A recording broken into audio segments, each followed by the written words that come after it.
তাহলে শান্তি কোথায় গো? না শান্তি যদি পেতে হয় আমার গৌরাঙ্গ চরণে, অর্থাৎ শরণং পূজয়ে তজ গর্ব অহংকার অনিত্য সংসারে আপনার বিবেকী অঞ্চলে আবরি কলেবরে মহাভাবের হৃদয়ে করহ স্থাপন, তবে তো হইবে জীবের কর্তব্য পালো। তাহলে সুধী ভক্তবৃন্দ এবং সমেধা জননেব, গৌরহরি আমাদের অবস্থা দর্শন করে সে করলেন কি?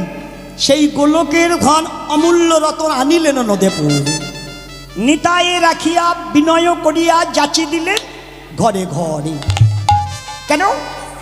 তত্ত্ব বলছেন কৃতং ত্রেতা দাপরঞ্চ কলিরিত সুখে সব নানা বর্ণা ভেদাকার বিধনা নৈব নয়তে।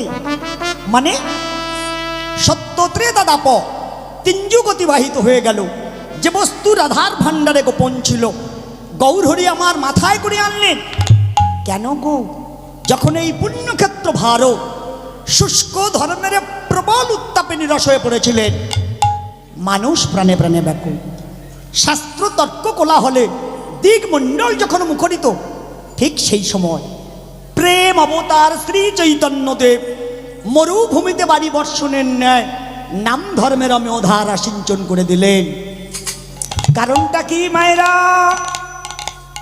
জীবের দূরদৃষ্টি করি বৃষ্টি না শীতে কষ্ট এই ভারতে, জগতিষ্ঠ জীবের কৃষ্ট প্রকৃষ্ট গৌরবিতে ধর্মলুপ্ত জীব সমাপ্ত প্রেমে লুপ্ত ভক্তগণী চিরগুপ্ত প্রেম প্রদীপ উদিত কইলেন গৌরহরি আমার কীর্তনে।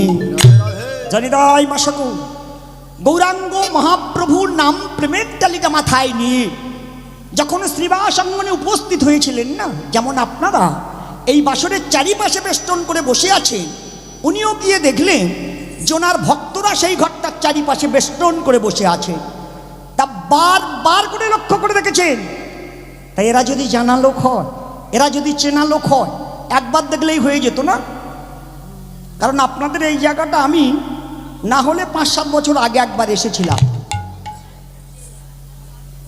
এতদিন আমি আসিনি, কিন্তু এই আশপাশে এসেছি। সেদিন যদি আমার কেউ দেখে থাকেন, আজকের যতই রাতে উঠি না কেন, একবার দেখলেই মনে হচ্ছে এই সেই ছেলেটা যার নাম তুলসী না?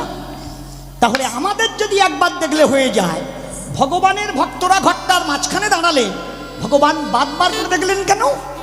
দেখেছেন কোনো বাবাদের জন্য না, দেখেছেন মায়েদের জন্য।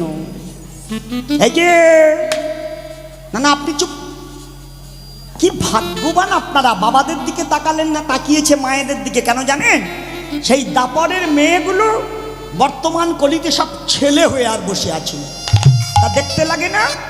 যারা শাড়ি পরে ঘোমটা দিয়ে বসে থাকার কথা, তা আচমকা যদি দেখা যায় যে পাটি জিন্সের প্যান্ট পরে আর দাঁড়িয়ে আছে, তা দেখতে লাগে না যে খেয়েছে রে, ঘোমটা বাদ দিয়ে জিন্সের প্যান্ট। তারাও বলেছে ভগবান আমরা শাড়ি ছেড়ে জিন্সের প্যান্ট পরেছি, নিজের অঙ্গ খেয়াল করুন। প্রত্যেকটা যুগে ভগবান পুরুষ, আমাদের দিনেও পুরুষ, তবে ভঙ্গিমাটা পাল্টে গেছে। কারণ বর্তমান দিনে আমার ভগবান একটা মেয়ের দেহের সঙ্গে নিজের দেহটা সেট করে আর এসেছেন।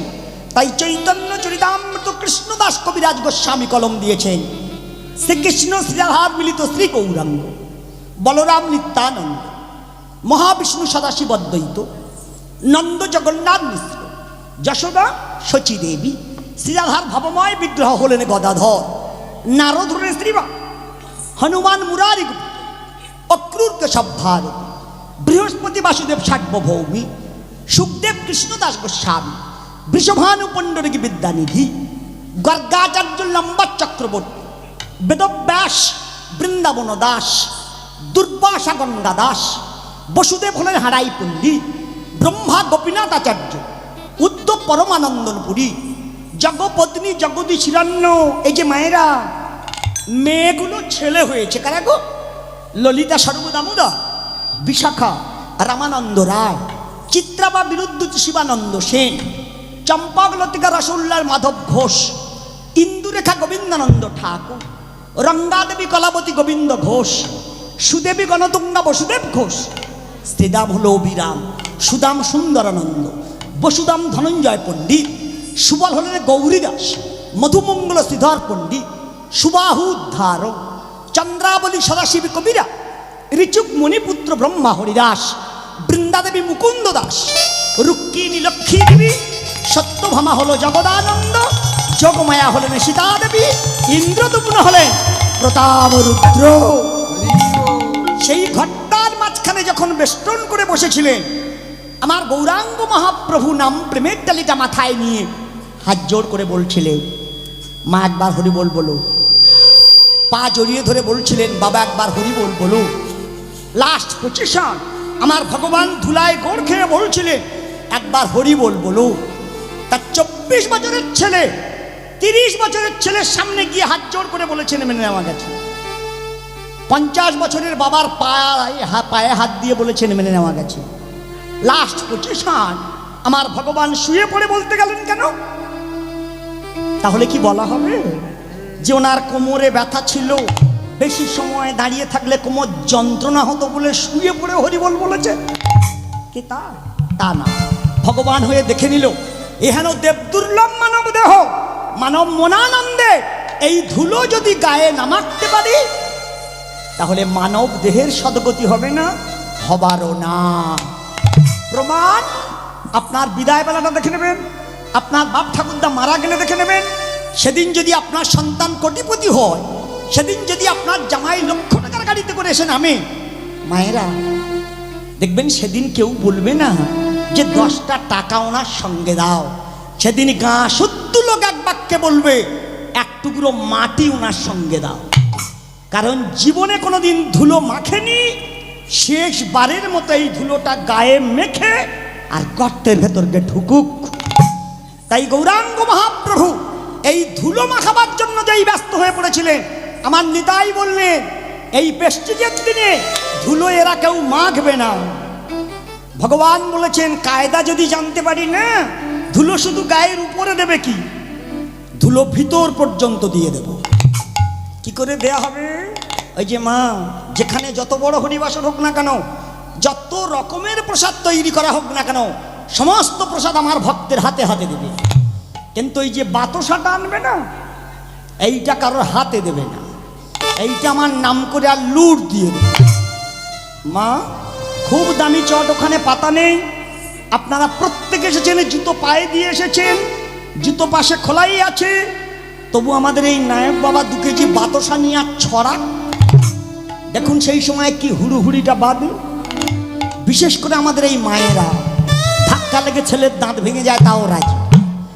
এরা জানে আমি যদি হাত বের করতে লেট করি আর অন্য কেউ যদি হাত পুশ করে হাত ছাড়া হবে, তাহলে আগে হাতের ভেতরে আসুক, পরে ছেলে থাকানো যাবে। এই যে মায়েরা, 10 টাকা দামের রসগোল্লার পিঠ যদি মানুষ খায় না, মানুষ ফিরেও তাকায় না। কিন্তু এই 5 পয়সা দামের নোটের বাতাসা যদি কারোর সামনে গিয়ে পড়ে, সে যত নামি দামি লোক হোক না কেন, তার জিন্সের প্যান্ট ফেসে যায় তাও রাজি, সে হ্যাট হবেই হবে। আরও হ্যাট হয়ে যদি একবার হাতের মধ্যে আসে, ও কোথায় পড়েছিল, তার গায়ে কত ময়লা মানুষ খেয়াল করবে না, কোন রকমে গায়ে ঘষে এইবার ভিতরে দেবেই দেবে। মায়ের আপনি নিজে না পেয়েছেন না লোক পাক, নিলজ্জের মতো হাত, ও দিদি আমি পাইনি, কি করবো মানে? মহাজন প্রশ্ন করছিলেন ধুলো মাখো, ধুলো মাখলেই যদি জগতের জীব উদ্ধার হয়, ধুলোর ভিতরে কি দিয়ে দেব? কীর্তন খুব ঠান্ডা মেজাজে শুনতে হয়। মায়েরা বিচার করুন, ধুলোর মধ্যে কি দিয়ে দেব যা গায়ে মাখলে জগতের জীব উদ্ধার হয়ে যাবে? ভগবান সিদ্ধান্ত করেছিলেন 7 রকমের বস্তু দিয়ে এই ধুলোটা প্রস্তুত করে নিয়ে প্রথমে এই ধুলোটা পাঠাবো জগজীবের মা বাবার পা। এই মা বাবার পা 7 রকমের বস্তু দিয়ে মা বাবার পা বেঁধে দেয়া আছে। এই জন্য দেখবেন আমাদের মায়েরা হরিনাম শুনতে বসার আগে সামনে 1 হাত জায়গা রাখে, কারণ ওটা ঠ্যাঙের ভবিষ্যৎ। না না, আপনি কুড়াচ্ছেন কেমন? আপনার বলিনি মা জম্মের লম্বা করো না, বিষয় যে 7 রকমের বস্তু দিয়ে ধুলো প্রস্তুত করে গৌরাঙ্গ মহাপ্রভু ভাবছিলেন ধুলো মাখিয়ে জগতের জীব উদ্ধার করে দেব। সাতটা রকমের বস্তু দেখেনি, ধুলো মাখলে কি হয়? মা প্রমাণ, কার্তিক গণেশের মতো ছেলেকে দাঁড় করিয়ে দিয়ে মা দুর্গার মতো মেয়ে বলেছে, খোকা পৃথিবী পর্যটন করে, যেখানে যত তীর্থ আছে স্নান করে সবচেয়ে বেশি পুণ্য অর্জন করে যে আমার কাছে আগে আসতে পারবি, আমার গলার দিকে তাকিয়ে দেখ, এই মুক্তার মালাটা তার আমি প্রাইজ দেব। কার্তিক ঠাকুর দেখলে পৃথিবী পর্যটন করতে হবে, যেখানে যত তীর্থ আছে স্নান করতে হবে। তার বাহনটা ছিল ময়ূর না, এই ময়ূরের পিঠে উঠে চাবুকটা যেই হাংড়ে দেয়, এই ময়ূর যাই উড়ে চলে যায়। আমার গণেশ ঠাকুর ভাবছিল, হায় রে, ওর বাহন ময়ূর তাই উড়ে যাচ্ছে, আর আমার জন্তু ইঁদুর, ডাকলে গর্তের ভেতর ঢুকবে, সামনে জল পড়লেও পিছন দিকে পাক খাবে, তাহলে চড়ে লাভ হবে না। কি করবে মা? মা বাবা কৈলাসে বসেছিল না, ভক্তিতে 3 বার কৈলাসটা প্রদক্ষিণ করে ষষ্ঠাঙ্গে যেই বাবা মার পায়ে প্রণাম করছেন, মা মনের আনন্দে মালাটা খুলে খোকার গলায় পরিয়ে দিচ্ছে। কিছু সময় বাদে কাল ঘাম ছুটিয়ে ঘুরেছি, ঘুরে দেখে যন্ত্র প্রাইজ গলায় দেওয়ার বসে আছে। কিরকম? আমি পৃথিবী পর্যটন করে আসছি। সে বলে, যাও কোথায়? তোমার দাবায় জীবন্ত ভগবান বসে আছে। তাই গৌরাঙ্গ মহাপ্রভু বলছিলেন, ধুলো মাখো, ধুলো মাখলেই যদি জগতের জীব উদ্ধার হয়, ধুলোর মধ্যে কি দিয়ে দেব? 7টা সার বস্তু। দেখবেন যে কোনো ছেলে মেয়েকে যদি আপনি গান বাজনা শেখান, প্রথমে গুরুদেব 7টা সুরের উপরে সুর দেখাবে, সা রে গা মা পা ধা নি। প্রথমে কেন সা শব্দ ব্যবহার করা হয়েছিল? সাকে মহাজন বলেছেন, সা হলো স্বরাজ, রে হলো রেখব, গা হলো গান্ধার, মা হলো মধ্যম, পা হলো পঞ্চম, ধা হলো ধৈবত, নি হলো নিষাদ। এই 7 রকমের বস্তু দিয়ে ধুলো প্রস্তুত করে নিয়ে আমার গৌরাঙ্গ মহাপ্রভু যেতে যেতে দরজার গোড়ায় বিলিয়ে দিচ্ছিলেন, না রসে ঢরো ঢরো গৌরাঙ্গ সুন্দর, রসে ধরো ধরো গৌরাঙ্গ সুন্দর, বঙ্কিম নয়নে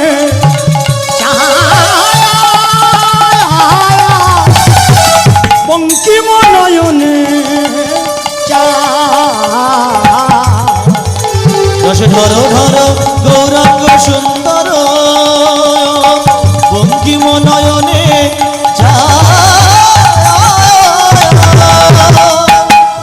বঙ্কিম নয়নে ছায়া, তার চাচর চিকুর চূড়ার টালনি,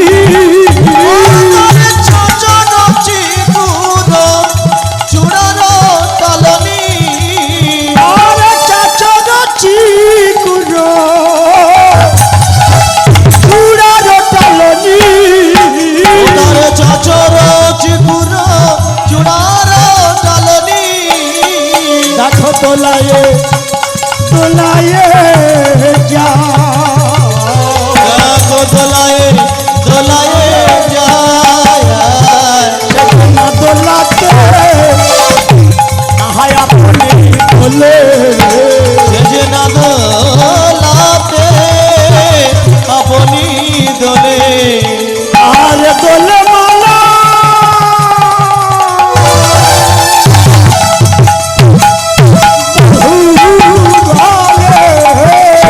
দোলাতে আপনি দোলে, দোলে মালা দোলাতে আপনি দোলে, দোলে মালা বধুয়া দোলাতে আপনি দোলে, দোলে মালায় না দোলাতে আপনি দোলে, বলো না দোলাতে আপনি দোলে। না দোলাতে আপনি দোলে। তাই গৌরাঙ্গ মহাপ্রভু হাত জোড় করে বলছিলেন, মা একবার হরি বল বলো, কারণ হরিনাম সর্বধর্মের সার। যেই বলছিলেন হরিনাম সর্বধর্মের সার, মহাজন বলছিলেন, ধর্ম ধর্ম করে যদি সবাই বলো, তাহলে ধর্মে এত গ্লানি কেন আসলো? আপনারা নিশ্চয়ই জানেন মুনি ঋষি ব্রাহ্মণ বৈষ্ণব ক্ষত্রিয় শূদ্র চণ্ডাল কাওরা মুচি মুসলমান, আমরা যে যাই হই না কেন, যার যার ধর্ম তার তার কাছে, তাই না? এজন্য কোনো গৃহ প্রতিষ্ঠা হোক, কোনো ঠাকুর দেবতার সেবা হোক, কোনো বার ব্রত হোক, কোনো নামযজ্ঞ হোক, লক্ষ্য কোন দিকে মা? যে ধর্মকে জড়িয়ে ধরা হোক। তাহলে সবাই যদি ধর্ম ধর্ম করে মলো, তাহলে ধর্মে এত গ্লানি কেন আসলো? মহাজন বললেন আগে দেখাও যে কলিযুগে ধর্মের সংখ্যা কত। জাগ যোগে যোগী সবে সেবি ভগবানে, কৃত কৃত্য হইল সত্য যুগে ভগবানে। শাস্ত্রের আজ্ঞায় জীবী যোগ পদ্ধতি, দ্বিপদে ধর্মক্ষয়েতে তাই শ্রীহরি। তারপরে ভুভারি লাহের নয়নেতে, দ্বিভুজ মুরলীধর তো সে অর্চনেতে। ত্রিপদে ধর্মক্ষয় করি আগমন, সর্বধর্মের সাথ হরিনাম সংকীর্তন। মায়েরা, আমরা যে যাই করি না কেন, কালী পূজা বলুন, দুর্গা পূজা বলুন, শীতলার পূজা বলুন, মা মনসার পূজা বলুন, শিবের মাথায় জল দেয়া বলুন, দেখবেন এই একটা কথা এসেছে যে পৃথিবীতে আমাদের সনাতন ধর্মের এমন মা কেউ জন্মায়নি যে সে শিব পূজা করেনি। কারণ আমাদের প্রত্যেকটা মা কোনো ব্রত না করলেও প্রথম থেকে তার ইচ্ছা যে শিবের গলায় মালা দেব না, দিলে কি হবে? ভালো বর পাওয়া যায়, যে ভালো বর পাওয়া যায়। তা আমাদের সমস্ত মা তো শিবব্রত করে শিবের গলায় মালা দিয়েছে, তা সবাই যদি ভালো বর পাবে, তার চুল্লুখোরগুলো কোথায় যাবে? আই বুড়ো হয়ে থাকবে। এজন্য শিব সিদ্ধান্ত করেছিল যে আমার ব্রত, খাওয়া দাওয়া যা খুশি করো, আমার দেখার দরকার নেই, কিন্তু ঘুম বন্ধ করে দেব। দিন ভোর ঘুমানো যাবে না, রাত ভোর ঘুমানো যাবে না, তারপরের দিন ঘুমানো যাবে না, রাতের বেলা তারা দেখে তবে ঘুমাতে হবে, তাই তো মা? তাই কি? এখন মায়েরা প্রথম থেকে লাফালাফি করছিল শিবব্রত করবো, ঘুমাবো কেন? ঘুমাবো না, সারাদিন জেগে আছে, সংসারের কাজ করেছে, রাত 10টা 11টা বড় জোর 12টা 1টা পর্যন্ত চুপচাপ থাকা যাবে। এইবার যেই ভোর 3টে, ঠান্ডা বাতাস গায়ে লাগছে, এইবার তো ভুরু ফিলাপ করা, চোখ তো নিচু হয়ে আসছে, কাল লম্বা হয়ে যাচ্ছে না। বাবা ঠাকুর শেষ পজিশন যেই বলছিল যে এইবার আরতি করব, মায়েরা শাঁখ বাজাও, 3 ভাগ মা শাঁখ বাজানো বাদ দিয়ে নাক বাজাচ্ছে। তা ব্রাহ্মণ না দেখলে কি হবে? দেখতে পাচ্ছিল তো আমার শিব। শিব বলছিল তুমি আমার কাছে এসে যখন ঘুমাচ্ছ না, এমন মেশিন পাঠাবো সারা জনমের ঘুম বন্ধ করে দেব, চুল্লু খোর দেখে পাঠাবো। এখন দেখছো ভালো, ও চুল্লু খাবে না। দেখেছো যার বাড়ি আছে সেই জানে যে বিষয়টা কিরকম হয়।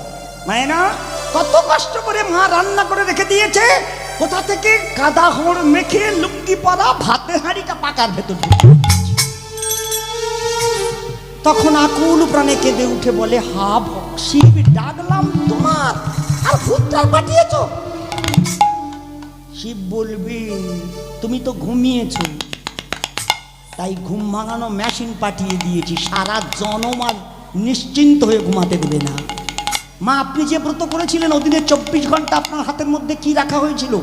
আপনি কি রেখেছিলেন? ওই দিনে 24 ঘন্টা আপনার হাতের মধ্যে কি ধরে রাখতে হবে? আমি বলবো যে আমাদের মায়েরা কি ধরে রেখেছে? ওদিনে 24 ঘন্টা আমাদের মায়েরা হাতের ভেতরে মোবাইল ধরে আছে। তাই এরা জানে শিব গাঁজা খায়, ও ঘুমিয়ে পড়বে, মিসকল মারলেও ঠেলে উঠবে। তা এতদিন যা করেছেন, এইবার থেকে শিব চতুর্দশীটা যেই লাগবে, হয় 7টা না হয় 5টা দুর্বা ঘাস আপনার হাতে ধরে রাখতে হবে। ওইটা ডালার উপরে দিলে তো হবে না, আপনার কাছে রেখে দিতে হবে। লাস্ট পুষ্পাঞ্জলিটা যেই হবে, সে সময় আপনি এই দুর্বাটা ডালার উপরে দিয়ে বাবার পায়ে দিয়ে, সে সময় আপনার তো ঠাকুরের কাছে কামনা করতে হবে, আমার সংসার ভালো করো, আমার ছেলে মেয়ে সবাইকে ভালো রেখে দাও, তবেই তো শিব পূজা। নাকি শুধু বেলপাতা ছিঁড়ে নিয়ে আর দিলাম হয়ে গেল? কোন বেল গাছের পাতাটা দিয়েছে বিষয়টা একটু বলি। দুর্বা ঘাসটা কে বলুন দেখি? দুর্বা ঘাস কোথা থেকে উৎপত্তি হয়েছে একটু বলি আপনাদের। কেন দুর্বা ঘাসটা এত প্রয়োজন?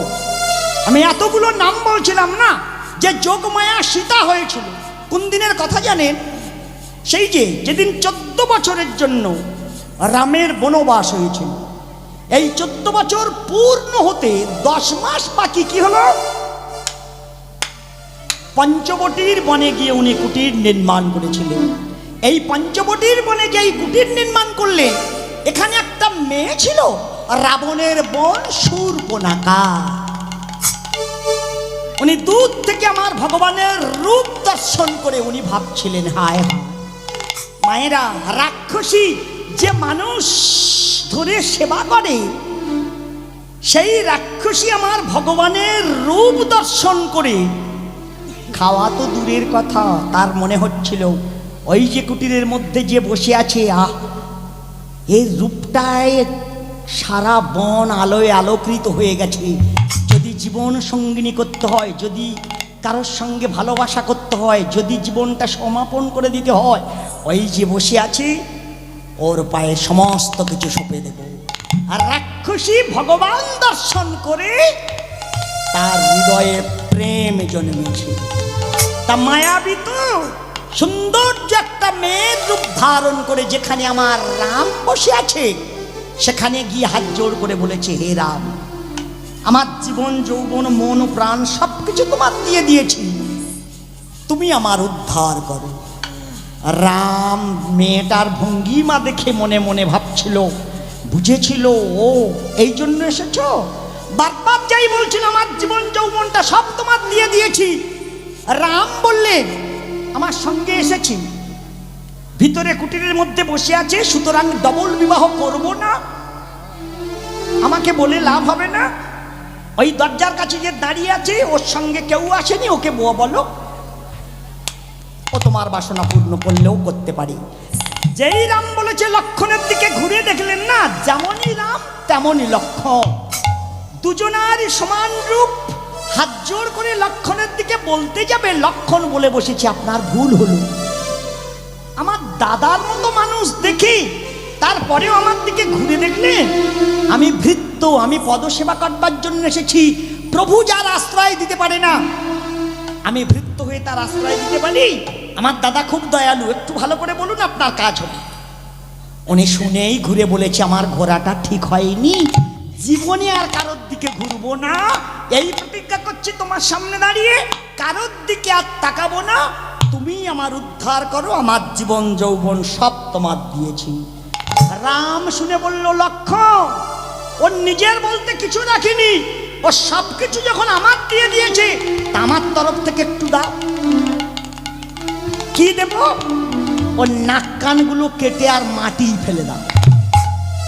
ভগবানের সঙ্গে ভালোবাসা এটা আমার আপনার মতো নয়, যে কোনো মেলা তোলায়, কোনো হরিনাম তোলায় দেখা হলো, এইবার আড়ালে গিয়ে বলবে তোমার নম্বরটা দাও। কি হবে? রাতের বেলা এখন তো কথা বলতে পারছি না, বাড়ি গিয়ে মিস কল মারবো, কথা হবে। সে তো ভগবান মিস কল জানে না। ভগবান বলেছি শুধু একতরফা হবে, আমার তরফ থেকে কিছু দাও। কি দেব? নাক কান কেটে ফেলে দাও। আজ্ঞাবহ লোক ধনুতে একটা বান জুড়ে যেই টেনে দিয়েছে না, এই নাক কানগুলো যেই কেটে মাটি পড়েছে, যেই খাদে বুঝি হয়ে আমার লক্ষণের মনে হয়েছে, এটা কি হলো? আমার দাদার সঙ্গে ভালোবাসাটা করেছে, তাহলে উনি তো আমার গুরুজন, উনি আমার বৌদি আর আমি দেও। মা, যে মেয়ের সঙ্গে দাদার বিয়ে হবে আশীর্বাদী হয়ে গেছে, আমরা যারা দেও, যদি কোনো মেলা তোলায় কিংবা কোনো হরিনাম তোলা, সেই মেয়ের সঙ্গে আমাদের যদি দেখা হয়, আমরা দেওর কি করা উচিত? কাছে টাকা না থাকলেও 56.5 টাকা দিয়ে একটা ফেয়ার লাভলি কিনে দেওয়া উচিত, যে বাড়ি গিয়ে যখন মুখে মাখবে আমার কথাটা মনে হবে। তা না করে আমি নাক কান কাটলাম কেন? দাদা কি করতে বলেছে? দাদা বললে ওটা হাত বাড়ানো পার্টি, আমি এসেছেই হাত বাড়িয়ে দিয়েছি। কিন্তু আমরা তো চিরস্থায়ী নয়, ক্ষণস্থায়ী, চলে যাব। আমি চলে গেলে আবার যদি কোনো সুন্দর পুরুষ এখানে যদি আসে আর ও যদি তার দিকে হাত বাড়ায়, কিন্তু বারবার বলেছ জীবন যৌবনটা সব আমার দিয়ে দিয়েছি, তাই আমি ওকে খাদি বুচি করে দিলাম। ও হাত বাড়ালে কি হবে? এই খাদি বুচির দিকে কেউ হাত বাড়াবে না।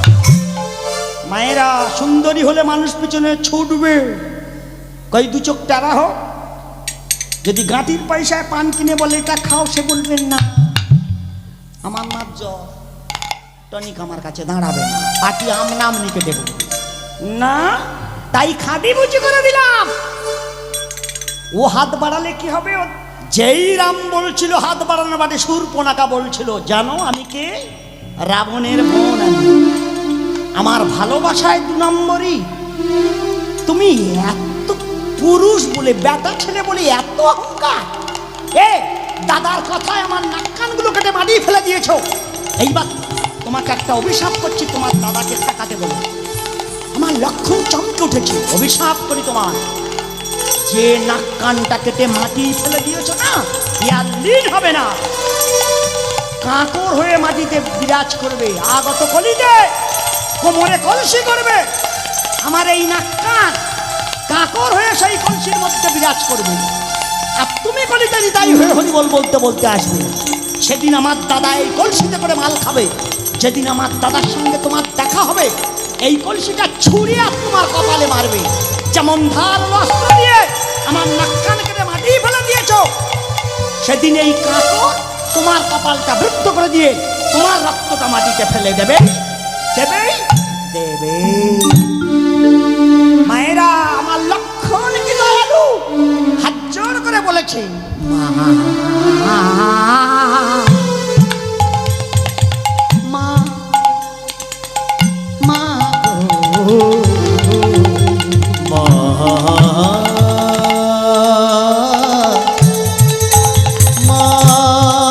মা গো।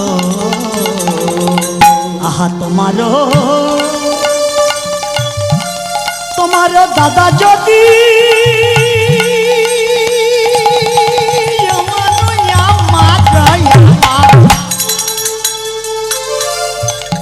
আমারও কপাল ফাটাতে পারে পারে পারে পারে গো।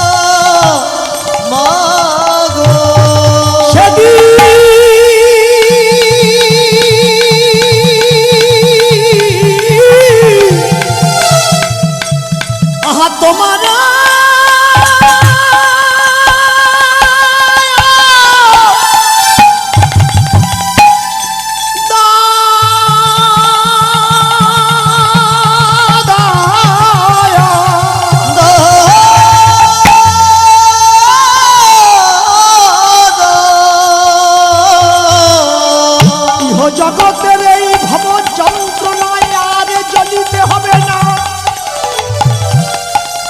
সেদিন তোমারও দাদাই উদ্ধার, তোমারও দাদাই উদ্ধার হয়ে যাবে যাবে যাবে গো।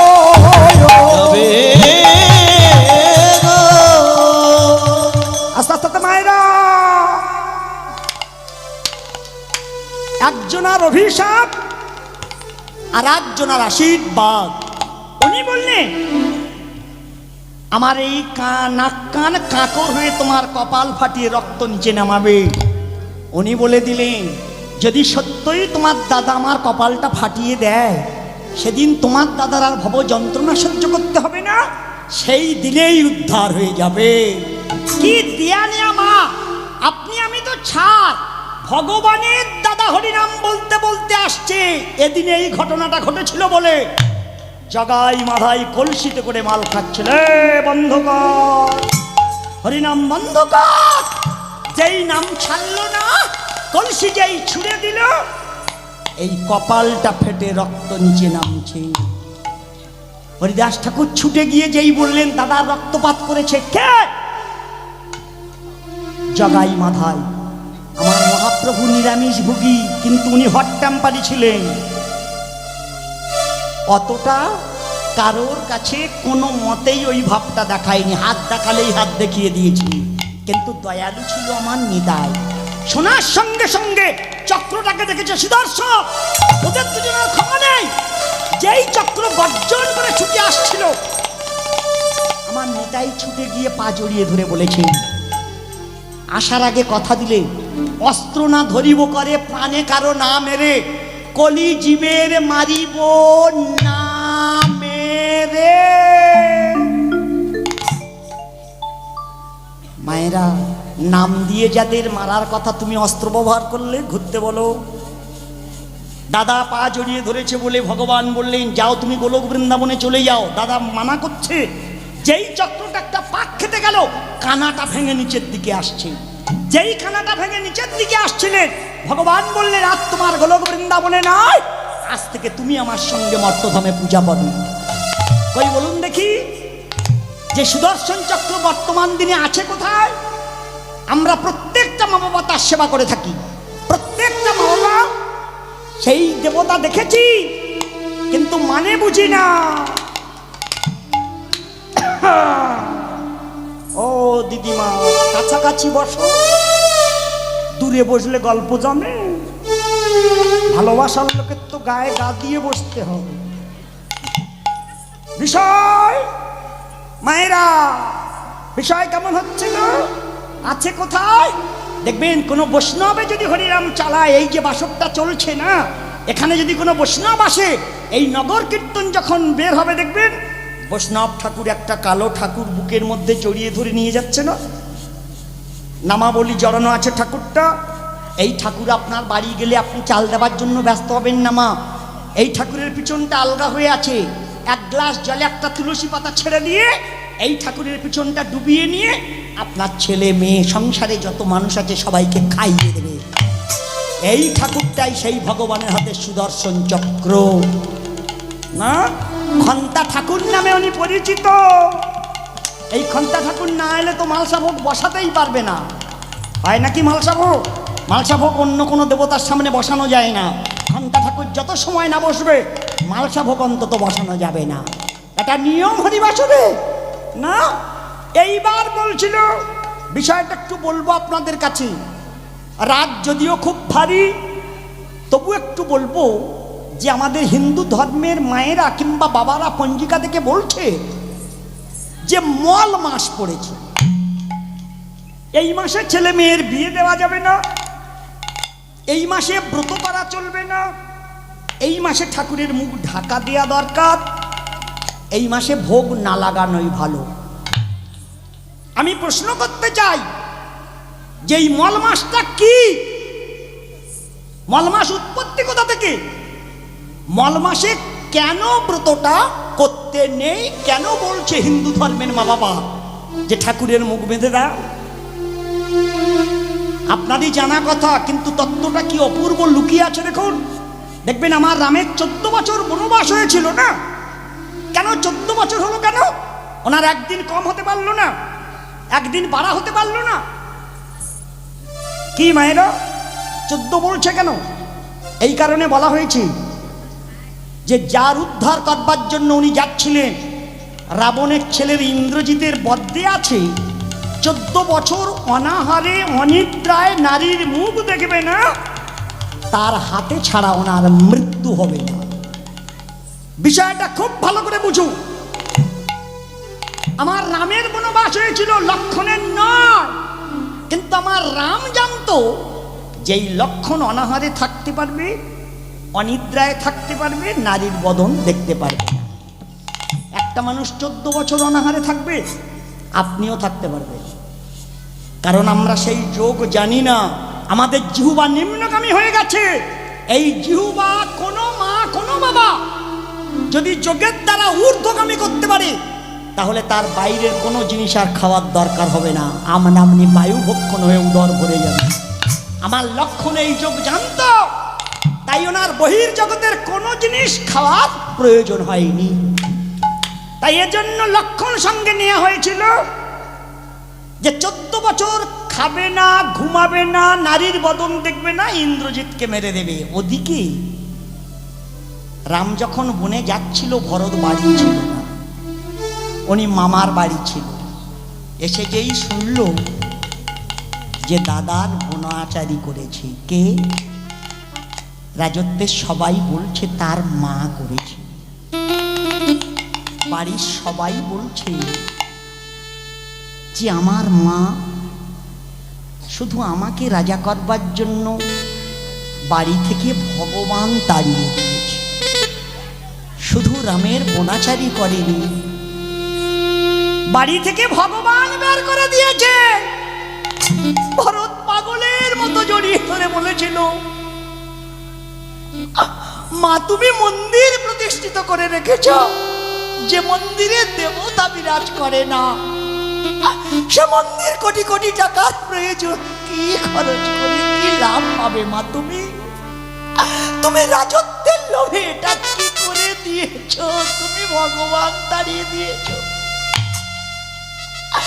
এত এত রাজপ্রাসাদ, এত টাকা পয়সা, এত কিছু যে ভগবান উজাড় করে দিল, সেই ভগবান তুমি তাড়িয়ে দিয়েছ। তাই তোমাকে আর মা বলবো না, 14 বছর আর তোমার মুখ দেখার থাকবে না, তুমি আমার কাছে মা দাও, তুমি রাক্ষসী।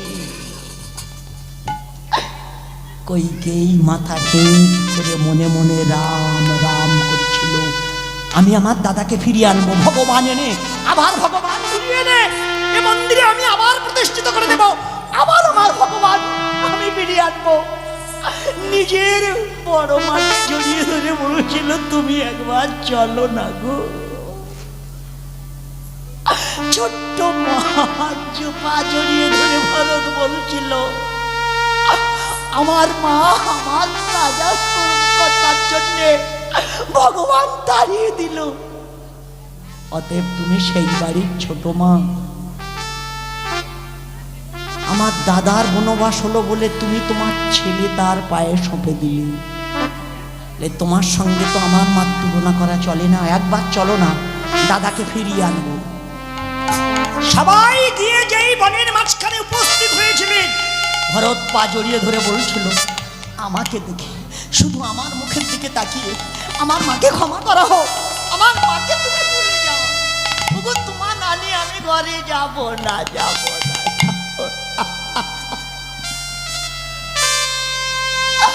পাষাণ প্রতিমূর্তির মতো রাম দাঁড়িয়েছিল,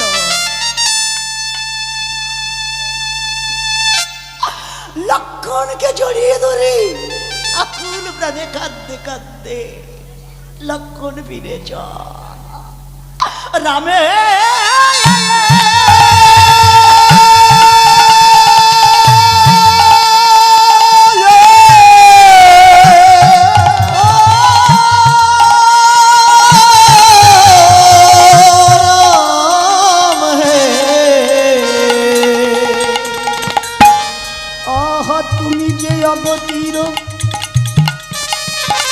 তুমি যে চরাচরের চরাচরের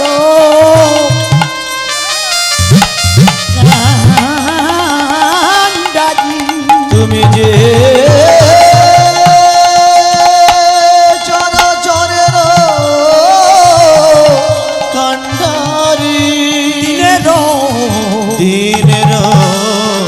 দিনের দয়া দয়াল তুমি ছাড়ায় আর আমাদের কে আছে।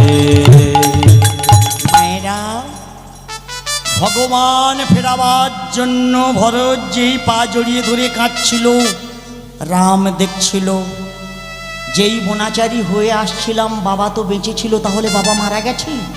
বাবা না মারা গেলে মায়েদের অঙ্গে বিধবার দেশ করা আছে কেন? তাহলে যার জন্য প্রতিজ্ঞা, যার জন্য এত কিছু, সেই যখন নিভে গেছে, আর কথাটা ফেরাবো না, 14 বছর আমি আর ঘরে যাব না, তুই শান্ত হ, ঘরে যা। দাদার পায়ে হাত দিয়ে প্রতিজ্ঞা করছিল, আমার মায়ের অপরাধে আমি 14 বছর তোমাকে ছেড়ে দিচ্ছি, কিন্তু 14 বছরের একদিন যদি লেট হয়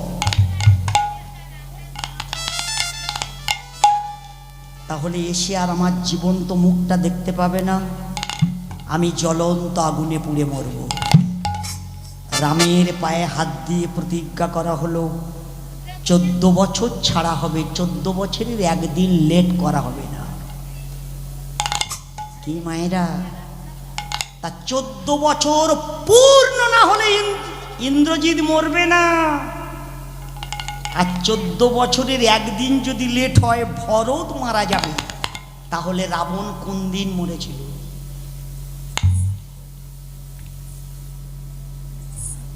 রামায়ণ আমরা সবাই পড়েছি না?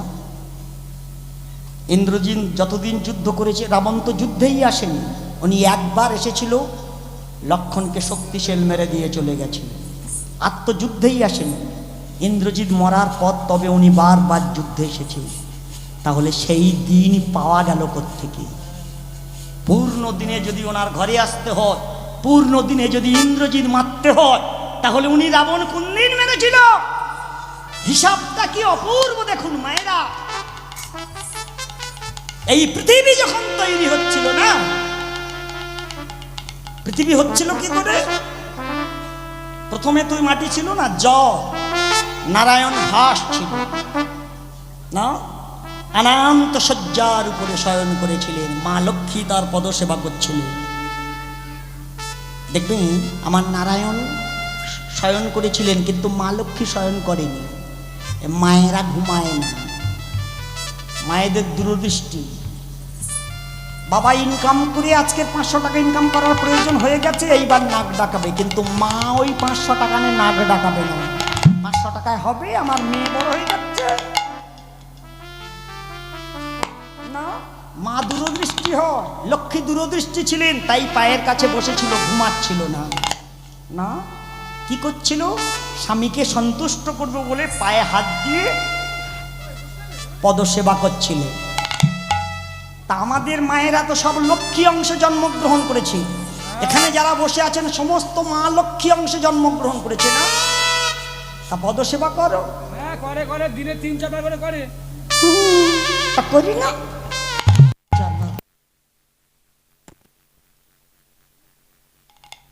করো না?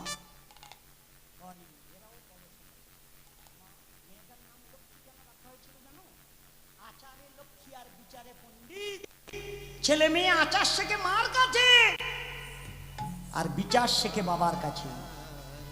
যে মা আচার জানে না, তার কাছে ছেলে মেয়ের শেখার কিছুই থাকে না। আপনি আপনার ছোট্ট বাচ্চা সঙ্গে নিয়ে প্রত্যেক দিন ঠাকুর ঘরে শাঁখ বাজিয়ে আপনি ঠাকুরের সামনে মাথাটা নুয়ে নেন, ওই ছেলে আস্তে আস্তে যখন বড় হবে ওর বলতে লাগবে না। সেই ছেলে নিয়ে আপনি রাস্তায় বের হন, মা যদি কোনো সাধুকে দেখে প্রণাম করে, ছেলে দাঁড়াবে না।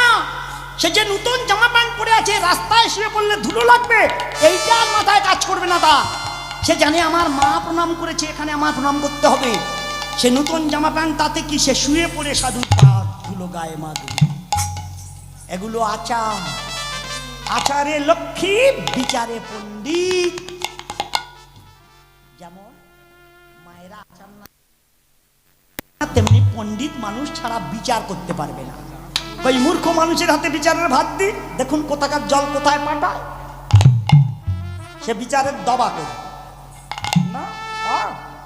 তা উনি শুয়েছিলেন মায়েরা, এই শুয়ে থাকতে থাকতে থাকতে থাকতে না ভগবান উষ্পাস উষ্পাস করছিল। কোন মানুষের যদি জেগে ওঠার সময় হয়, সে উষ্পাস করে না। মা লক্ষ্মী বসে আছে, ভাবছিলে ঘুর ঘুর করে কেন, এটা বা জেগে উঠবে নাকি?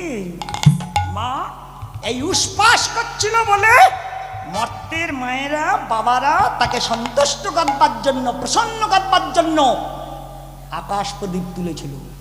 দেখবেন কার্তিক মাসে আমাদের সনাতন ধর্মের নিয়ম রয়েছে, আমাদের কোনো মায়েরা ভোরবেলা গায়ে গায়ে হরিনাম দিচ্ছে, নগর কীর্তন করছে, কিংবা সন্ধ্যেবেলা আর যেখানে মহাভারতটা পড়া হচ্ছে সেখানে আকাশ প্রদীপ তুলে দিয়েছে। কি দেয়া হয়? আপনি আকাশে প্রদীপ দিয়েছেন কেন? কার্তিক মাসে আপনি 1 মাস প্রদীপটা দিলেন কেন?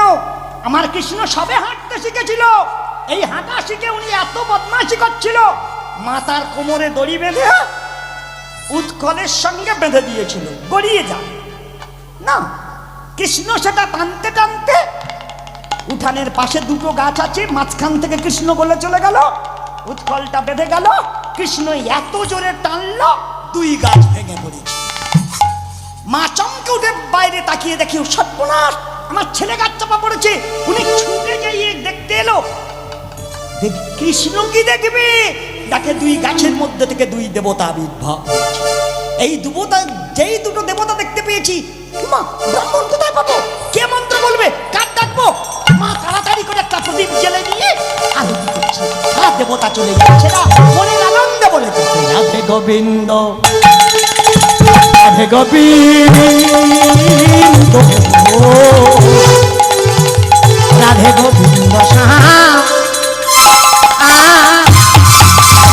নন্দন নন্দন মধুসূদন গোপী প্রাণ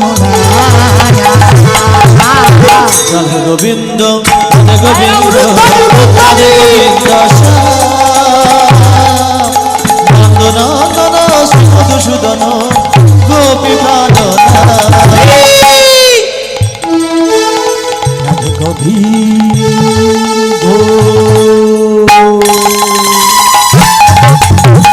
রাধে গোবিন্দ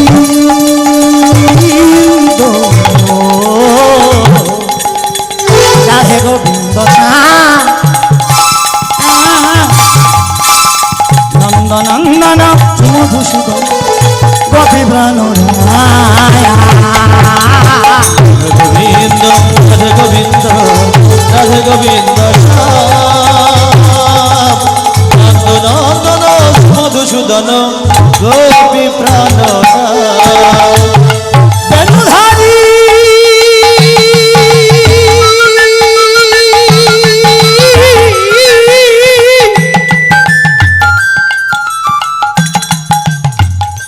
ধেনু বিনারী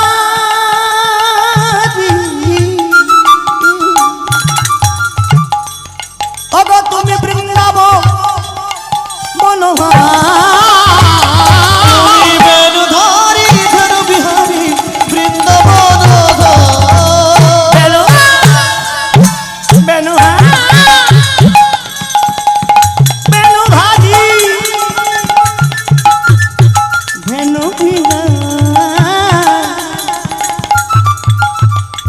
তুমি বৃন্দাব মনোহর তুমি বেণুধারী ধনু বিহারী বৃন্দাবন অবভয় হারি প্রেমে নানে কাজী জয় জয় ভগবান ভয় হরি মায়েরা উলুধ্বনি, উলুধ্বনি। জয় ভগবান রাধে গোবিন্দ রাধে গোবিন্দ নন্দনন্দন শ্রী মধুসূদন গোপী প্রাণ মায়েনা শয়ন পার্শ্ব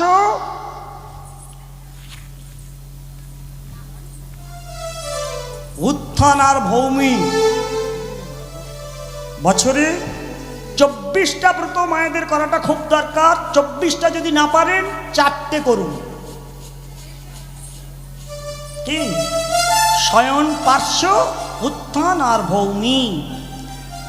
এই ভৌমিটা ভীম একাদশী করেছিল না, ওনার মধ্যে একটা অসুখ ছিল না, উনি এত খেত না, মা কুন্তি ওনার, কোনো মা সন্তানকে খাইয়ে যদি পেট না ভরাতে পারে, আস্তে আস্তে মায়েরা এই খেয়ে খেয়ে তার ভুঁড়ি বলবো বলো বলো বলো। মানে ভুঁড়ি এত বড় হয়ে যাচ্ছে। তা ডক্টর খানায় গিয়ে বললেন, ডক্টর বাবু ভুঁড়ি কমছে না।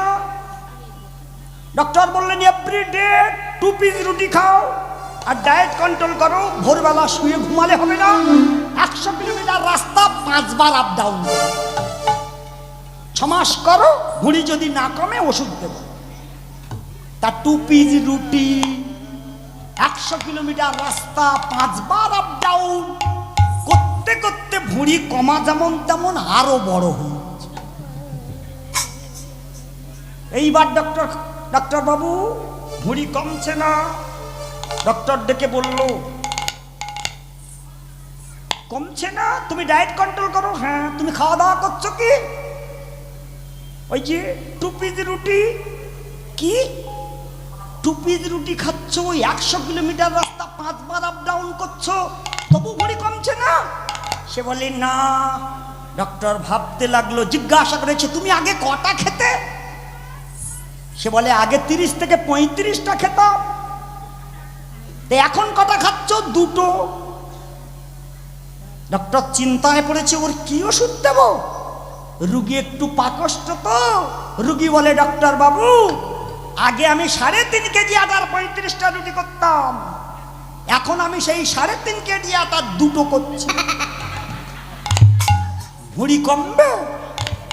ডক্টর বলল, শালা মৃত্যু খাওয়া খা, তোর ভুঁড়ি কমাবার দরকার। মায়েরা না, কোনো ব্রত যদি না করতে পারো একাদশী করো। একটা একাদশী ব্রত যদি আপনি করার মতো করতে পারেন, আপনার 7 জন্মের পাপ সেদিন পুণ্যে পরিণত হয়ে যাবে। তবে খবরদার মা, একাদশী ব্রত করে আর 1.5 কেজি আটা রুটি খেয়ে নিও না। উদ্গাট ঠেলে ওঠে মানে ঢেকু, তাহলে আপনার ব্রত নষ্ট হয়ে যাবে। 5টা জিনিস কিঞ্চিত খাবেন: ফল, জল, ঔষধ, ঘৃত এবং মধু। এই 5টা জিনিস কিঞ্চিত।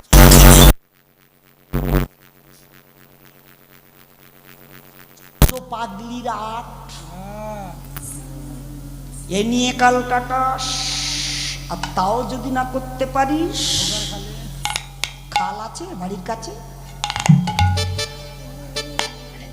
পচা খালে গিয়ে অন্তত ডুবে আর মরিস।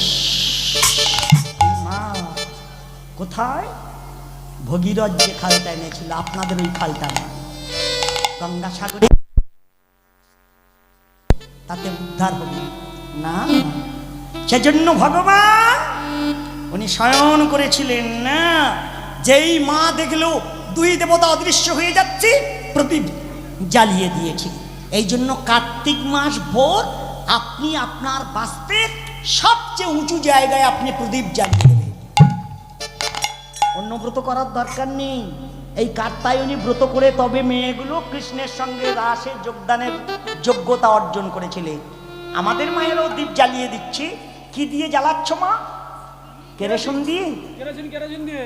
কেরোসিন না, কি দিয়ে মা? বাঘি। প্রদীপটা বাজার থেকে কিনে আনছে, মাটির প্রত্যেক দিন তৈরি করতে হবে, করে জ্বালিয়ে দিতে হবে। আকাশ প্রদীপ এই উষ্মাস উষ্মাস করছিল বলে ভগবান নড়াচড়া করছিল কেন? অনন্ত সজ্জার উপরে অঘরে শুয়ে থাকতে থাকতে কানের মধ্যে 2 অসুর ঠেলে বের হয়েছে। 2 অসুর ঠেলে বের হয়ে জলময় পৃথিবী তো জলের উপরে দাপিয়ে বেড়াচ্ছিল। দাপিয়ে বেড়াতে বেড়াতে একটা মেয়ের সঙ্গে দেখা হয়েছে। কে তুমি? আমি সরস্বতী। আমি পড়াশুনো শেখাতে পারি, আমি কথা বলাতে পারি, আমি সরস্বতী। মা আপনার সঙ্গে দেখা হয়েছে, আমাদের বর দেন। কি চাইছো? অমর। না রে খোকা, অমরত্ব দিতে পারবো না, তবে এই বর দেব, অমরের মতো হবে, ইচ্ছা মৃত্যু হোক। দুজনেই বর নিল, ইচ্ছা মৃত্যু। মৃত্যু হবে না, ইচ্ছা না করলে ঠিক আছে তাই হোক। জলের উপরে বাড়াতে বাড়াতে একজন শুয়েছিল, তার নাভি থেকে একটা নাল ঠেলে উঠেছিল, সিঁড়ি ঠেলে চলে যাচ্ছে। নালটা কোথায় গেছে রে? 2 অসুর বে বে বে বে নাল বে উপরে গিয়ে দেখে একটা পদ্ম ফুল ফুটে আছে। পদ্ম ফুলের উপরে এক দাঁড়িয়ালা বসে বসে নয়ন মেলে না, কেবল নয়ন মুদ্রিত করে বলছে কৃষ্ণ কৃষ্ণ কৃষ্ণ কৃষ্ণ কৃষ্ণ কৃষ্ণ কৃষ্ণ কৃষ্ণ কৃষ্ণ কৃষ্ণ কৃষ্ণ কৃষ্ণ কৃষ্ণ কৃষ্ণ হে কৃষ্ণ কৃষ্ণ কৃষ্ণ কৃষ্ণ কৃষ্ণ কৃষ্ণ কৃষ্ণ হে কৃষ্ণ কৃষ্ণ কৃষ্ণ কৃষ্ণ কৃষ্ণ কৃষ্ণ কৃষ্ণ হে কৃষ্ণ কৃষ্ণ কৃষ্ণ কৃষ্ণ কৃষ্ণ কৃষ্ণ কৃষ্ণ হে কৃষ্ণ কৃষ্ণ কৃষ্ণ কৃষ্ণ কৃষ্ণ কৃষ্ণ কৃষ্ণ হে কৃষ্ণ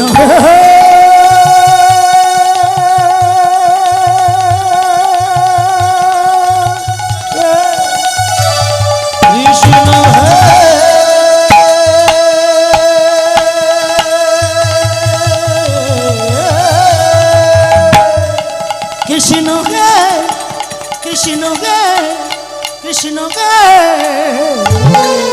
কৃষ্ণ কৃষ্ণ কৃষ্ণ কৃষ্ণ কৃষ্ণ কৃষ্ণ কৃষ্ণ হে কৃষ্ণ কৃষ্ণ কৃষ্ণ কৃষ্ণ কৃষ্ণ কৃষ্ণ কৃষ্ণ হে কৃষ্ণ কৃষ্ণ কৃষ্ণ কৃষ্ণ কৃষ্ণ কৃষ্ণ হে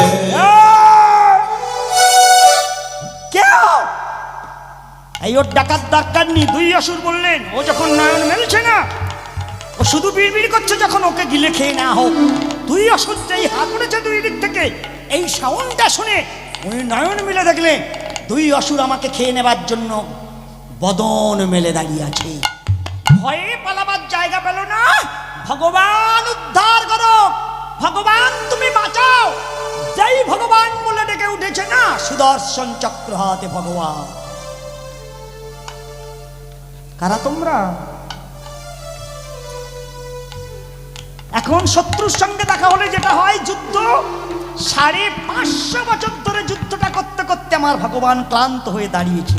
বাহ, দারুণ যোদ্ধা দুজনে। দুজনার যুদ্ধে আমি অত্যন্ত সন্তুষ্ট। দুজনে একটা বর প্রার্থনা করে। তারা দুজনে বললেন, আপনি নিজে তো হেরে যাবার মতো হয়ে গেছে, এই হেরো পার্টির কাছে বর নিলে আমাদের মান থাকবে? বরং আপনি বরটা চান, আমরা দুজনে আপনার দিচ্ছি। ভগবান ভাবলো, কলে যখন ফেলিছে এইবার কলমা পড়িয়ে ছাড়ো। বললেন প্রতিজ্ঞা করো, আমি যা চাবো তাই দেবে। দুই অসুর প্রতিজ্ঞা করলেন, আপনি যা চাইবেন তাই দেব। তার দুজনার তো ইচ্ছা মৃত্যু। আমাকে যখন বর দিচ্ছ, এই বর দাও আমার হাতে, দুজনার জন্য মৃত্যু হয়। তথাস্তু বলতে গিয়ে হাত তুলে ভাবছিল, সাধনা করে বর পেলাম, এইবার দিতে গিয়ে কলে পড়েছি। তারা দুজন তাকিয়ে বললেন, এতদিন জলে যুদ্ধ করেছি, আপনি যদি স্থল দেখান দেহ ত্যাগ করে দেব।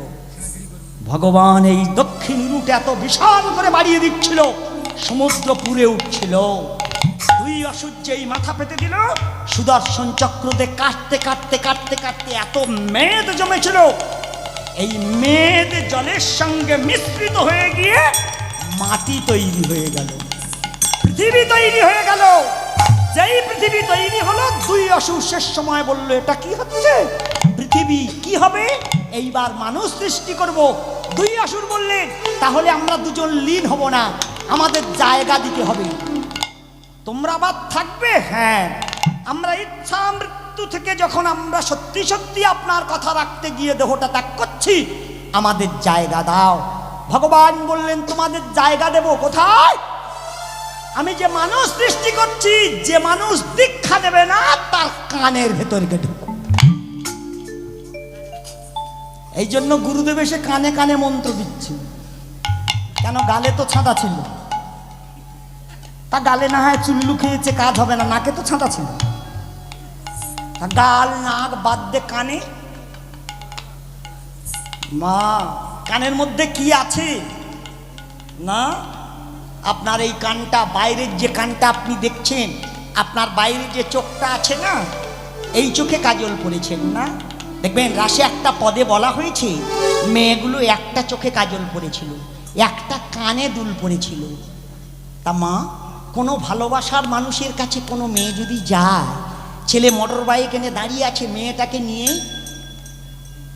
বাজারে যাবে, সেই মেয়ে তাড়াতাড়ি করে যদি একটা চোখে কাজল পড়ে, আর একটায় যদি কিচ্ছু না পারে, একটা কানে ঢাকের তালা ঝুলছে আর একটায় কিচ্ছু নেই, এই খাদি বুচি মোটর বাইকের পিছনে বসানো সম্ভব?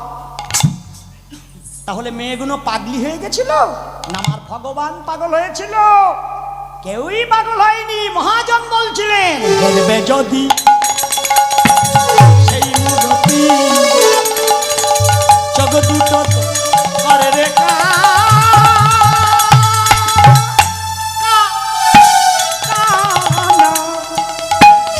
শুনবে যদি মুরলির গান, আঙুল দাও না। বলবে যদি সেই মুরতি, চোখ দুটো তোর করে রেখা,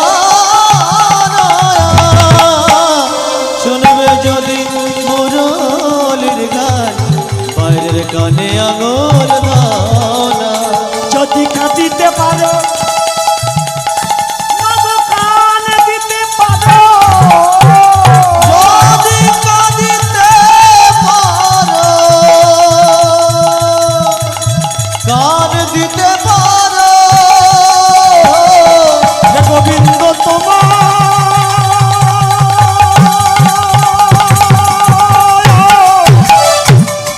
আমি হলাম বলে, যদি কাঁদিতে পারো গান দিতে পারো হে গোবিন্দ তোমার হলাম বলে হে গোবিন্দ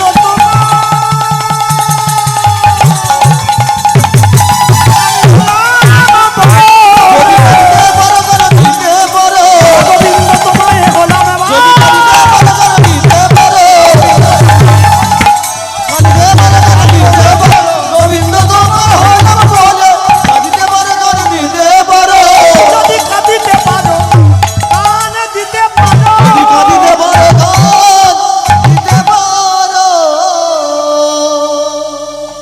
এই চোখটা কানা করে দিলে আপনার ভেতরে একটা চোখ আছে, সেটা হলো জ্ঞান চোখ। মানুষের যতদিন না গুরুদত্তা জ্ঞান চোখের উদয় হবে মা, আজ যাই হোক আমার গোবিন্দ দর্শন হবে না। এই কানে আঙুল দেন, বাইরের কোনো কথা শোনা যাবে না। এই কানটায় আঙুল দিয়ে দিলে আপনার ভেতরে একটি কান আছে, এই কানে একটা ছিদ্র আছে, তার 22টা ছিদ্র করে দেওয়া আছে। কি দিয়ে আছে? দিব্য, কোমন্দুতি, মন্দা, ছন্দাবতী, রজনী, রক্তিকা, দয়াবতী, ক্রোধা, প্রীতি, প্রসবিনী, ক্ষিতি, রক্তি, ছন্দাপতি, আলাপনী, মদন্তী, রমা, রোহিণী, উগ্রাপতি এবং খেবানী। মায়েরা তারা বলে দিল আমাদের কোথায় রাখবে? যে মানুষ দীক্ষা নেবে না তার কানের ভেতর ঢুকে থাকবে। ছাড়তে হবে কোন দিন? যেদিন বৈষ্ণবের বিশুদ্ধ মন্ত্র মানবের কর্ণপথ দিয়ে তার হৃদয় মন্দিরে বসাই হয়ে মানব মনানন্দে যেদিন হৃদয় গৌরী বল বলতে পারবে, সেদিন সেই কান ছেড়ে তোমাদের চলে যেতে হবে। এই জন্য গুরুদেব কানে কানে মন্ত্রটা দিচ্ছে যে মা দীক্ষা নাওনি, আপনার দেহে কানের ভেতরে অসুর বসে আছে না। এই পৃথিবী যেই তৈরি হয়ে যাচ্ছিল, ব্রহ্মার হাতে সৃষ্টির ভাত দেয়া হচ্ছিল, হিসাবটা দেখুন একটু। কীর্তন খুব কঠিন, শুধু লাফালাম নাচলাম এমনটা নয়, হিসাবটা শুধু একটু বুঝে নিতে হবে, তবে তো বোঝা যাবে কার মধ্যে কি আছে। মায়েনা, ব্রহ্মা সৃষ্টিকর্তার যেই ভাত দেয়া হলো, উনি সেকেন্ড, মিনিট, ঘন্টা ব্যবহার করেছিল। 60 সেকেন্ডে 1 মিনিট, 60 মিনিটে 1 ঘন্টা, 24 ঘন্টায় 1 দিন রাত, 30 দিনে 1 মাস, 12 মাসে 1 বছর, তাই তো? তা 12 মাসে যদি আপনাদের 1 বছর হয়, তা কোনো মাস হয়তো 31, কোনো মাস 28, কোনো মাস 32, তাহলে গড় হিসাব তো আসবে। বছরটা পূর্ণ দিন হবে 360 দিনে, তাহলে গদা চলতি ভাষায় কেন বলছেন যে 365 দিনে বছর? যে বাবা মা পঞ্জিকা দেখছেন হিসাব করুন, বৃদ্ধা বাবা মা বলছে 365 দিনে বছর, তাই তো? কিন্তু হিসাব তো 360 দিন হবার কথা, আপনি 5 দিন কোথা থেকে পেলেন? এইবার আসুন আমার শিব ঠাকুরের কাছে। শিব দৈবিক শাস্ত্র জানতেন। দৈবিক শাস্ত্র মানে যা মহাভারতে সহদেব জানতেন, যে আজকে জিজ্ঞাসা করলে 100 বছর বাদে কি হবে উনি খড়ি পেতে বলে দিতে পারতেন। এর বলা হয় দৈবিক শাস্ত্র না। শিব জানতেন দৈবিক শাস্ত্র। উনি সেকেন্ড, মিনিট, ঘন্টা ব্যবহার করেনি, উনি ব্যবহার করেছেন তজপল। মানে আজ থেকে যদি আপনি 20 বছর পিছিয়ে যান, আমাদের বৃদ্ধা বাবা মা ঠাকুরদা ঠাকুরমাকে যদি আপনি জিজ্ঞাসা করেন, সেই 100 গ্রাম কি সে বলতে পারবে না, 500 কি সে বলতে পারবে না, সে বলবে কি গো? সে। বয়স্ক বাবা মা জিজ্ঞাসা করুন, সে বলবে সে। মাকে জিজ্ঞাসা করুন পালি 500 চাল যদি আপনি চান, সে বলবে এই 1 প দিচ্ছি তোর 500 হয়ে যাবে। 1 কেজি চাইলে সে বলবে 1 পালি দিচ্ছি তোর 1 কেজির বেশি হয়ে 2.5 কেজি হয়ে যাবে। না, সে কেজি ব্যবহার করতে পারত না। কেন পারত না? দৈবিক শাস্ত্র ব্যবহার করেছে তৎকালীন দিনের মানুষ।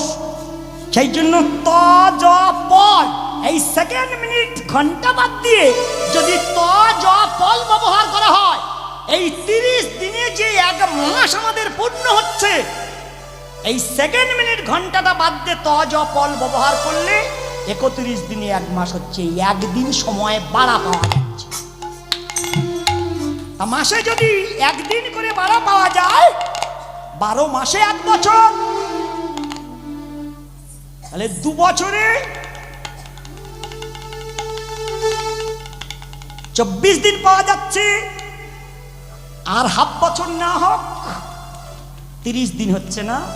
তাহলে 2.5 বছরের যে মাসটা নতুন নেমে আসছে তার নাম মল মাস। এত সোজায় শাস্ত্র নয়। এই জন্য শাস্ত্র অধ্যয়ন করতে হয় তো সাধুর কাছে বসে বসে, জ্ঞানী মানুষের কাছে বসে বসে। কিন্তু আমাদের হিন্দু ধর্মের মানুষ কোথায় আলোচনা করে? তাস খেলা করতে করতে শাস্ত্র আলোচনা করে, চায়ের দোকানে বসে আলোচনা করে। আপনি হরিনাম শুনতে যাবেন, আপনার প্রিয় মানুষ তাস খেলা করছে, আপনি তাকে বলুন যে চলো দাদা একটু হরিনাম শুনে আসি। সে বলবে কি হরিনাম শুনবি? ভগবানের বউ রাক্ষসে ধরে নিয়ে গেছে। যে নিজের বউ ঠেকাতে পারে না তার। আমি সেই ফার্স্ট ক্লাস মানুষকে বলতে চাই, রাবণের বাবার ক্ষমতা আছে লক্ষ্মীর গায়ে হাত দেবে, সীতার গায়ে হাত দেবে, তাহলে সীতা চুরি হয়নি? হ্যাঁ হয়েছিল। যখন রাবণ এসেছিল, আমার রাম তো জানতো সীতা চুরি হয়ে যাবে, উনি সীতার হাতটা ধরে কুটিরের মধ্যে নিয়ে গিয়ে দরজা বন্ধ করে দিয়েছে। লক্ষণ যাতে না দেখতে পায়, লক্ষণ যাতে না বুঝতে পারে। যেই দরজা বন্ধ করা হলো, ঘরের মধ্যে বলা হলো তুমি এই ঘরটার মধ্যে ডবল সীতা হও। সীতা দাঁড়িয়ে থাকতে 2 ভাগে ভাগ, ডবল হয়ে গেছে। অগ্নিদেবকে ডেকে বলা হলো আমার প্রকৃত লক্ষ্মী তুমি নিয়ে চলে যাও। কতদিন থাকবে ঠাকুর? মাত্র 10 মাস। 10 মাসের মধ্যে আমার ভক্ত রাবণকে মেরে দিয়ে আমি লঙ্কার মাটিতে ঘোষণা করব সীতা অসতী হয়ে গেছে, সীতার অগ্নি পরীক্ষা দিতে হবে। সেদিন আমি লঙ্কার মাটিতে আগুনটা জ্বালিয়ে দিয়ে এই নকলটা ভেতরে ঢুকিয়ে দেব, তুমি নকলটা নিয়ে আর আমার আসলটা তুলে দিও, আমি নিয়ে ঘরে আসব। এজন্য সীতার অগ্নি পরীক্ষা হয়েছে। নতুবা ভগবান আমার মতো পাড় মূর্খ ছিল যে লোকে নিজের স্ত্রীর নামে মন্দ কথা বলল আর উনি কোনো বিচার করলো না, নিজের স্ত্রীর গায়ে আগুন ধরে দিল? হয় মা? এটা হতে পারে? লক্ষ্মীর গায়ে আগুন ধরিয়ে দেবে? তা হয় নাকি? এই কারণে তার অগ্নি পরীক্ষা হয়েছে। মায়েরা, সীতা 10 মাস পূর্ণ হতে বাকি, সীতাকে রাবণ চুরি করে নিয়েছিল। তাহলে মাসে 1 দিন করে যদি বাড়া হয়, শিবের হিসাব অনুযায়ী ইন্দ্রজিৎ মারার পর 10 দিন বাড়তি সময় পাওয়া গেছিল। সেই 10 দিনের 8 দিনের মাথায় রাবণকে মেরে দিয়ে উনি পূর্ণ দিনে অযোধ্যার রাজপ্রাসাদে এসে উপস্থিত হয়েছিলেন। রাবণও মরেছে, ভরতের সঙ্গে কথাটাও রেখেছে। আমার ভগবান এত বোকা না। মায়েরা, বিষয় কেমন হচ্ছিল যে রাবণের মতো উনি অসুর, 2টো ভাব দেখিয়েছে, একটা আসরিক আর একটা উনি সাধু না। 4টে যুগের মধ্যে মাত্র 3টে ঋষি নামানো হয়েছে। দেবতাদের মধ্যে নারদ, উনি ঋষি, ঋষিত্ব পেয়েছে। মানুষ কথা বললে বলবে নারদ ঋষি। রাক্ষসদের মধ্যে রাবণ রাজা, উনি ঋষি, ত্রিকলজ্ঞ ঋষি ছিলেন উনি সবকিছু জানতেন। আর মানুষের মধ্যে ঋষিকে বলুন, জনক রাজা, সীতার বাবা, উনি ঋষি না হলে মা জানকী আমনা আমনি ঠেলে আর ওনার বাড়িতে গিয়ে উঠেছে? ওনাকে কেউ পেটে ধরেছে নাকি? হয়, হতে পারে মা? হয় না। এরা ঋষিত্ব পেয়েছে না। সেজন্য বিষয় আলোচনা কি ব্যাপার হচ্ছিল ধর্ম কেমন জিনিস দেখো মা।